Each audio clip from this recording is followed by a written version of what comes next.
बच्चों नमस्कार।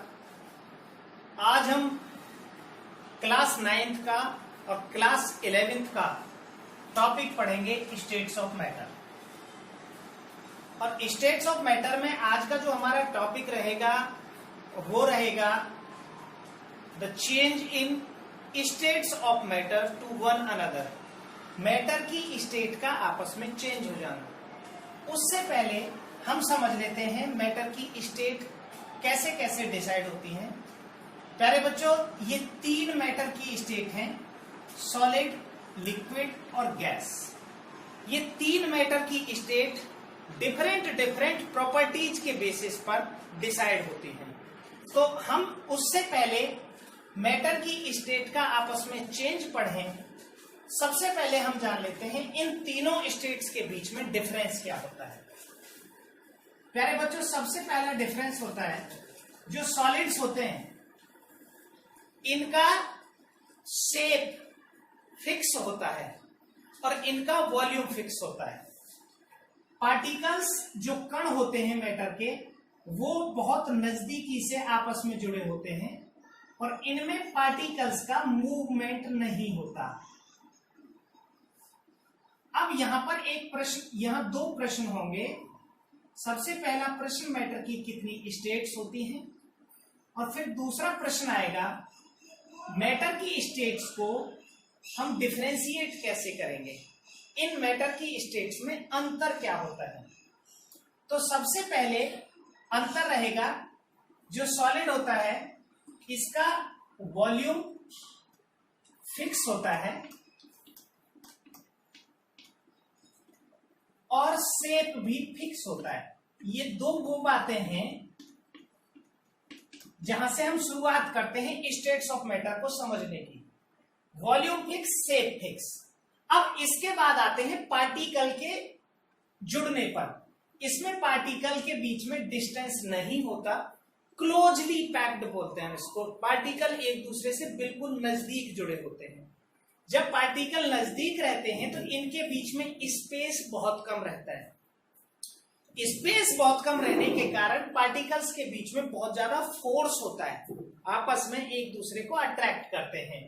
तो अगर मैं इन सभी की सारी प्रॉपर्टीज लिखूं तो यहां लिखेंगे हम लीस्ट डिस्टेंस। पार्टिकल के बीच में दूरी बहुत कम होती है। हाईएस्ट फोर्स, बहुत ज्यादा फोर्स होते हैं। और मोशन एब्सेंट होती है। सॉलिड के जो पार्टिकल्स होते हैं उनमें कोई मोशन नहीं होती। अब वाइस वर्सा है। अब यहां से हम चलेंगे। अगर मैं सॉलिड के बाद लिक्विड की बात करूं तो लिक्विड में अगर इतने ही पार्टिकल्स हों तो इसका वॉल्यूम फिक्स रहेगा लिक्विड का, लेकिन शेप फिक्स नहीं रहती। ये जिस कंटेनर में भरे जाते हैं उसी की शेप को अटेन कर लेते हैं। ये रही मैटर की सेकंड स्टेट जिसे हम लिक्विड कहते हैं। इसका वॉल्यूम फिक्स है, शेप फिक्स नहीं है। जिस बर्तन में, जिस कंटेनर में इनको हम भरते हैं ये उसी के जैसी शेप के हो जाते हैं। पार्टिकल्स में मोशन प्रेजेंट होता है, पार्टिकल्स चलते हैं। इससे ज्यादा डिस्टेंस होता है पार्टिकल्स के बीच में। हम इनमें से होकर अपने हाथ को ऐसे घुमा सकते हैं, सॉलिड में हाथ को नहीं घुमा सकते। इनके बीच में जो फोर्स होते हैं वो सॉलिड से कम होते हैं लेकिन गैसेस से ज्यादा होते हैं। अब हम बात करेंगे मैटर की तीसरी स्टेट की। मैटर की तीसरी स्टेट होती है गैसियस स्टेट। और गैसियस स्टेट में पार्टिकल्स बहुत दूर दूर होते हैं। बहुत दूर दूर होने के कारण इनमें फोर्स बहुत कम होता है। फोर्स बहुत कम होने के कारण ये इजीली मूव करते हैं, तो इनमें पार्टिकल मोशन प्रेजेंट होता है। गैसेज का ना शेप फिक्स होता है ना वॉल्यूम फिक्स होता है। ये जिस कंटेनर में भरे जाते हैं उसी के वॉल्यूम को प्राप्त कर लेते हैं। लिक्विड्स का शेप फिक्स नहीं होता था, वॉल्यूम फिक्स होता था। तो अब इन तीनों मैटर की स्टेट्स के बीच में हमें डिफरेंस पता चल गया कि इनमें पार्टिकल क्लोजली पैक्ड होते हैं, एक दूसरे से जुड़े हुए, बिल्कुल हाईएस्ट फोर्स होता है, लीस्ट एनर्जी होती है, सबसे कम एनर्जी होती है। तो लीस्ट एनर्जी के कारण इनमें मोशन नहीं होता, इनकी हाईएस्ट एनर्जी होती है तो इनमें मोशन होता है। तो गैसेज के पार्टिकल मूव करते हैं, भागते हैं।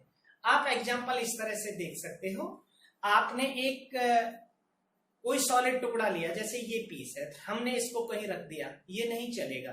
अभी आपने एक अगरबत्ती अगर जलाएंगे तो अगरबत्ती में गैस होती है, तो वो उसकी जो महक होगी वो दूर दूर तक चली जाएगी। तो ये है मैटर की तीन स्टेट्स और इनके बीच के सारे डिफरेंस। तो आप इन पॉइंट्स को नोट कर लेंगे। सबसे पहला पॉइंट रहेगा वॉल्यूम का, फिर शेप का, फिर डिस्टेंस का, फिर फोर्स का, फिर मोशन का। तो हम इन 5-6 पॉइंट्स के अंदर मैटर की तीनों स्टेट्स को आपस में पढ़ सकते हैं। अब आता है अगला इंपॉर्टेंट पॉइंट। वो क्या है? टॉपिक का नाम रहेगा can we change the states of matter to one another. क्या हम मैटर की इन स्टेट्स को आपस में बदल सकते हैं? Can we change. तो अब पढ़ेंगे हम अगला टॉपिक स्टेट्स ऑफ मैटर में। यह 2 क्वेश्चन अब तक हुए, 2 टॉपिक्स। मैटर की स्टेट कितनी होती हैं, इनकी प्रॉपर्टीज क्या है, और इन तीनों के बीच में हम डिफरेंस कैसे एक्सप्लेन करेंगे। 3 पॉइंट जो पॉइंट्स दिए थे उनके बेसिस पर। तो मैंने करीब 6 पॉइंट आपको बताए थे। अब अगला टॉपिक है हमारा can we change states of matter. क्या हम इन मैटर की स्टेट को, पदार्थ की अवस्थाओं को आपस में बदल सकते हैं? तो हमारा आंसर होगा इस क्वेश्चन का yes, we can change the states of matter. हम पदार्थ की इन अवस्थाओं को आपस में बदल सकते हैं। 2 फैक्टर होंगे जिनके बेसिस पर हम इन्हें बदल सकते हैं। पहला फैक्टर रहेगा पदार्थ की अवस्थाओं को बदलने का, टेम्परेचर। और सेकंड फैक्टर जो रहेगा वो रहेगा pressure. So by changing the temperature and pressure we can change the states of matter to one another.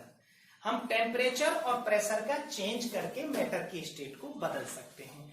आपके सामने ये तीनों मैटर की स्टेट हैं। सबसे पहले हम बात करते हैं सॉलिड की। तो डियर फ्रेंड, जैसे ही हमने इस सॉलिड को हीट किया, हीट करने के बाद ये जो पार्टिकल्स होंगे सॉलिड के, ये एनर्जी लेंगे और एनर्जी लेकर इनके जो फोर्स है वो टूटने शुरू हो जाएंगे और ये एक दूसरे से दूर जाना शुरू कर देंगे। और जैसे ही ये दूर जाना शुरू करेंगे, इनमें थोड़ा सा मोशन आ जाएगा और जैसे ही इनमें मोशन आएगा ये लिक्विड बन जाएंगे। पहले ये बहुत हाई प्रेशर पर, यहां पर इन पर प्रेशर था तो ये एक दूसरे के नजदीक जुड़े हुए थे। जैसे ही हमने इनका प्रेशर रिलीज किया, पार्टिकल्स दूर गए, टेम्परेचर लेकर उन्होंने मोशन शुरू किया और कोई भी सॉलिड बन गया लिक्विड। तो सॉलिड से लिक्विड बनने की ये जो प्रोसेस है, ये एक डेफिनेट टेम्परेचर पर होती है, निश्चित तापमान पर, जिसे हम कहते हैं मेल्टिंग पॉइंट। Melting point. और इस प्रोसेस का नाम होता है मेल्टिंग, पिघलना।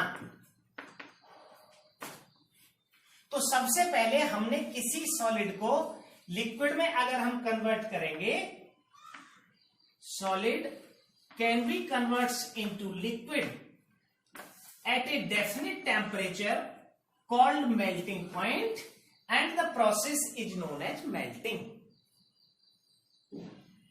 अब एग्जांपल मैं आपको देता हूं कि अगर हमारे पास बर्फ है, बर्फ को हमने हीट किया, हीट करने के बाद जो पानी के पार्टिकल्स थे वो थोड़ा थोड़ा दूर गए।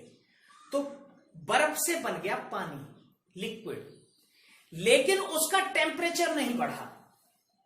100 ग्राम पानी को हमने x एनर्जी दी, तो इसका टेम्परेचर जब ये बर्फ था तब भी इसका टेम्परेचर था 0 डिग्री, और जब हमने इसे हीट करके पानी बना दिया तब भी इसका टेम्परेचर है 0 डिग्री।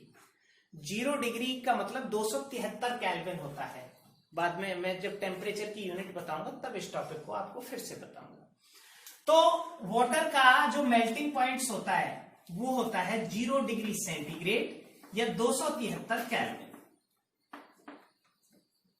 अब 273 केल्विन पर ये वाटर था, 273 केल्विन पर ये बर्फ थी, लेकिन इसके बीच में हमने जो इसको एनर्जी दी वो कहां गई? वो गई पार्टिकल को मोशन प्रोवाइड करने में। पार्टिकल को मोशन प्रोवाइड करने में, उनके फोर्स तोड़ने में यूज हो गई, और इस एनर्जी को हम कहते हैं लेटेंट हीट। Latent heat. इन दोनों के बीच में टेम्परेचर का डिफरेंस नहीं होगा, लेकिन लेटेंट हीट का डिफरेंस होगा। हिंदी में कहते हैं गुप्त ऊष्मा। और इसी के कारण अगर हमने 100 ग्राम बर्फ लिया और 100 ग्राम पानी लिया और हमने ठंडे करने के लिए यूज करना है, तो बर्फ जो होगा वो ज्यादा ठंडा करेगा एज कंपेयर टू वाटर, क्योंकि एनर्जी किसकी ज्यादा होगी? पानी की। तो जिसकी ज्यादा एनर्जी वो लेस कूलिंग करेगा। तो ये लेटेंट हीट की वजह से we can use ice as a good cooling agent. तो लेटेंट हीट की डेफिनेशन आपको समझनी है। लेटेंट हीट इसकी छुपी हुई ऊष्मा होती है, इसकी। जैसे ही हम इसको प्रोवाइड करते हैं ये सेम टेम्परेचर के लिक्विड में कन्वर्ट हो जाता है। तो ये रही लेटेंट हीट ऑफ फ्यूजन, नाम है इसका, लेटेंट हीट ऑफ फ्यूजन। इसकी डेफिनेशन मैं आपको दोबारा बता देता हूं। 0 डिग्री की आइस को 0 डिग्री की आइस को 0 डिग्री के पानी में कन्वर्ट करने के लिए जितनी हीट प्रोवाइड की जाती है, the heat provide to convert a 0 degree ice into 0 degree water is called latent heat of fusion. और जो बर्फ होती है उसकी एनर्जी कम होती है पानी से, इसीलिए अगर हम ठंडा करने के लिए यूज करेंगे तो बर्फ हमारी ज्यादा अच्छा कूलिंग एजेंट होगा as compare to 0 degree water, because of latent heat of fusion. अब बात करते हैं, अगर हमें किसी भी लिक्विड को दोबारा से सॉलिड बनाना हो, तो दोबारा से सॉलिड बनाने के लिए हमें इसको फ्यूज करना होगा। फ्यूज का मतलब इससे वो जो लेटेंट हीट ऑफ फ्यूजन दी थी वो निकाल लो। जैसे ही आप हीट निकालेंगे ये पार्टिकल्स होंगे, ये नजदीक आना शुरू हो जाएंगे, ये एक दूसरे से जुड़ जाएंगे और कोई भी लिक्विड बन जाएगा सॉलिड, और प्रोसेस का नाम होगा फ्यूजन। और ये प्रोसेस भी सेम टेम्परेचर पर होगी और उस टेम्परेचर का नाम होगा मेल्टिंग पॉइंट। मैटर की स्टेट एक दूसरे में डेफिनेट टेम्परेचर और डेफिनेट प्रेशर पर चेंज होते हैं। अब आते हैं हम अगली स्टेट की ओर। अब हमने क्या किया, लिक्विड को हीट दी। लिक्विड को हीट देकर ये पार्टिकल्स और दूर गए, इनमें और मोशन हुआ, पार्टिकल की डिस्टेंस बहुत ज्यादा बढ़ गई। तो जैसे डिस्टेंस बहुत ज्यादा बढ़ी तो कोई भी लिक्विड कन्वर्ट हो जाएगा गैस में, और गैस में कन्वर्ट होने की इस प्रोसेस का नाम होता है vaporisation. Vaporisation, the conversion of a liquid into gas at a temperature called boiling point. तो अगर हमें किसी भी लिक्विड को गैस में कन्वर्ट करना हो तो लिक्विड को गैस में कन्वर्ट किया जाता है एक डेफिनेट टेम्परेचर जिसका नाम होता है बॉइलिंग पॉइंट, और इस प्रोसेस का नाम होता है वेपोराइजेशन।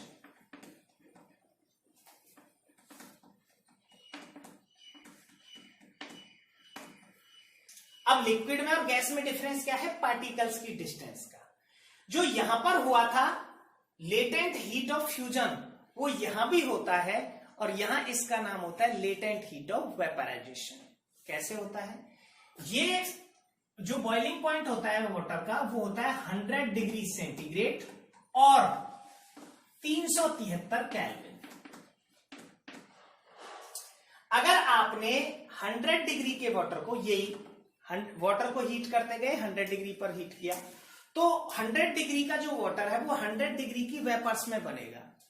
तो जब ये 100 डिग्री का वाटर 100 डिग्री वेपर में कन्वर्ट होगा तो कुछ हीट यूज होगी उसको काइनेटिक एनर्जी के रूप में, मोशन देने के रूप में, पार्टिकल्स को दूर भेजने के रूप में। The heat require to convert 100 degree water into 100 degree vapour is called latent heat of vaporisation. वाष्पन की गुप्त ऊष्मा, इसे बोलते थे गलन की गुप्त ऊष्मा, इसे वाष्पन की गुप्त ऊष्मा। तो अगर आप ये समझना चाहते हैं कि 100 डिग्री का वाटर और 100 डिग्री की भाप वेपर्स में किसके पास एनर्जी ज्यादा होती है, तो ज्यादा एनर्जी किसके पास होगी? गैसेज के पास। और दैट इज द रीजन अगर आपका हाथ 100 डिग्री के पानी आपके हाथ पे गिर जाता है, एक जलन हो जाती है। उसी तरह भाप से अगर आपका हाथ जलता है तो जो सीवियर बर्निंग होगी वो भाप से ज्यादा बर्निंग होती है, क्योंकि भाप जो होती है वो अंदर तक जाती है। तो हमारी स्किन में ज्यादा डैमेज कौन करेगा? भाप से जलना, वेपर्स से जलना, क्योंकि वेपर्स की जो एनर्जी होती है वो हमेशा ज्यादा होती है वाटर के कारण। तो डियर फ्रेंड, ये मैटर की 3 स्टेट्स का आपस में इस तरह से कन्वर्जन होगा। सॉलिड को लिक्विड में कन्वर्ट किया मेल्टिंग पॉइंट पर 0 डिग्री 273 केल्विन पर। आपने लिक्विड को गैस में कन्वर्ट किया, प्रोसेस कहलाई वेपराइजेशन, और ये हुआ 100 डिग्री सेंटीग्रेड और 273 केल्विन पर। किसी भी गैस को वापस लिक्विड में कन्वर्ट करना है वापस, तो हमें क्या करना है? ठंडा करना है, इसको कूल करना है, और इसमें से लेटेंट हीट ऑफ वेपराइजेशन निकाल देनी है, और इस प्रोसेस का नाम होगा condensation. The process of conversion of A gas into liquid at boiling point is called condensation. और सेम हम यहां इसको कर सकते थे, इस प्रोसेस का नाम होगा fusion. Melting, vaporisation, condensation, fusion. अब एक और प्रोसेस आती है जिसमें हम किसी भी सॉलिड को डायरेक्ट किस में कन्वर्ट कर सकते हैं? गैस में। तो इसको डायरेक्ट गैस में कन्वर्ट करने की जो प्रोसेस है इसका नाम होगा सब्लिमेशन। और ये एक टेम्परेचर होता है ट्रिपल पॉइंट जिस पर तीनों मैटर की स्टेट इक्विलिब्रियम में रहती है, उस पर होता है। सॉलिड, लिक्विड और गैस। किसी भी सॉलिड को डायरेक्ट किस में कन्वर्ट करना है? गैस में, और प्रोसेस कहलाएगी सब्लिमेशन। जो कपूर होता है इसका हम एग्जांपल ले सकते हैं, और सेम इधर है। अगर हम गैस को डायरेक्ट कन्वर्ट सॉलिड में करें तो भी प्रोसेस का नाम क्या होगा? सब्लिमेशन। तो डियर फ्रेंड्स, ये हमारा आज का टॉपिक रहा, the conversion of states of matter to one another. आगे हम बात करेंगे फैक्टर अफेक्ट्स द वेपराइजेशन और इवेपोरेशन के बारे में। Thank you and have a good day.